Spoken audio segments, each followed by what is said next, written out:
مخالفت کر رہے ہیں۔ تو اس بات کو یہاں بیان کیا گیا کہ ہم کسی کی مخالفت نہیں کر رہے، بلکہ اللہ کا جو حکم ہے ہم اس پر عمل کریں گے،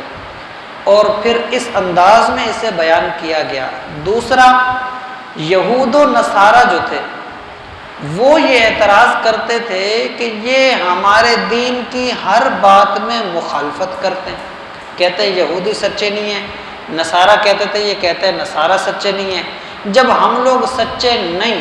ان کے دین کے مطابق ہماری ساری مخالفت ہے، پھر یہ ہمارے بیت المقدس کی طرف منہ کیوں کرتے ہیں، عبادت کیوں کرتے ہیں؟ یہ وہ لوگ بھی باتیں کرتے تھے۔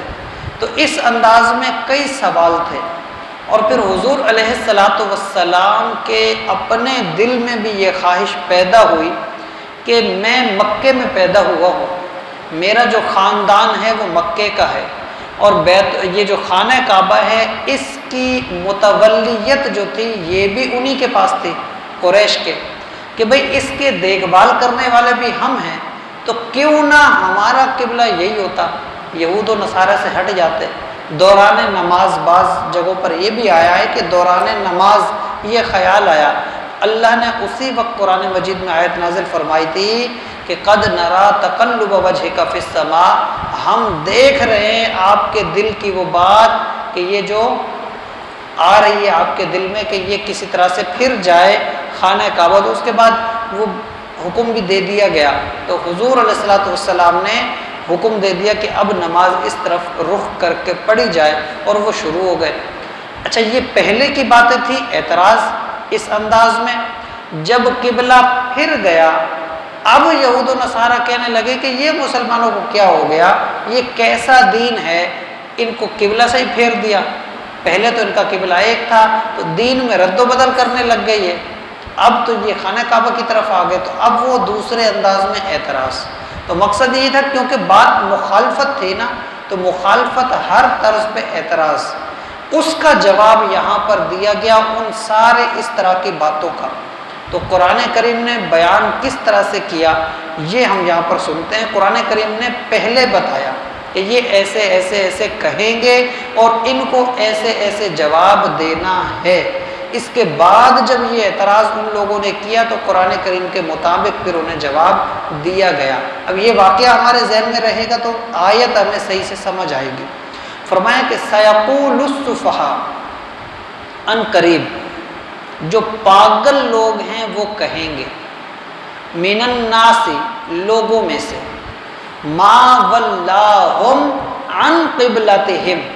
انہیں کیا ہو گیا ہے کہ یہ قبلہ سے منہ پھر گئے، التی کانوا علیہا، جس پر یہ پہلے تھے۔ یہود و نصارہ کہنے لگے نا کہ یہ ایسے، تو قرآن کریم نے پہلے کہا کہ سیقول السفہاء، ان قریب یہ لوگ ایسے کہیں گے کہ من الناس، وہ جو پاگل لوگ ہیں لوگوں میں سے، جو لوگوں میں سے پاگل ہیں وہ یہ کہیں گے، ما ولاہم عن قبلتہم، کس چیز نے انہیں پھیر دیا، انہیں ہوا کیا ہے کہ یہ اپنے قبلہ سے منہ پھیر گئے، التی کانوا علیہا، اب تک تو یہ اسی پر تھے، اب کیوں منہ پھیر گئے؟ تو اب یہ جواب کیا ہے؟ وہ فرمایا قل، اے محبوب ان کو جواب یوں دینا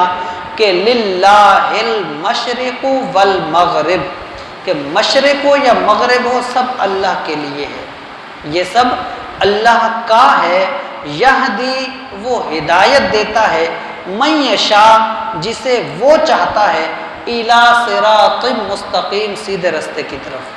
تو مقصد یہاں یہ کہ یہود اور نصارہ یہ دو، ایک مشرق کو عظمت جانتے تھے، ایک مغرب کو عظیم جانتے تھے،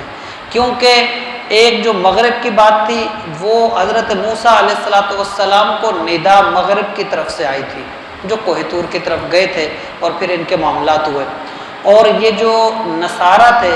یہ مانتے تھے کہ حضرت مریم علیہ السلام جو ہے، ان کو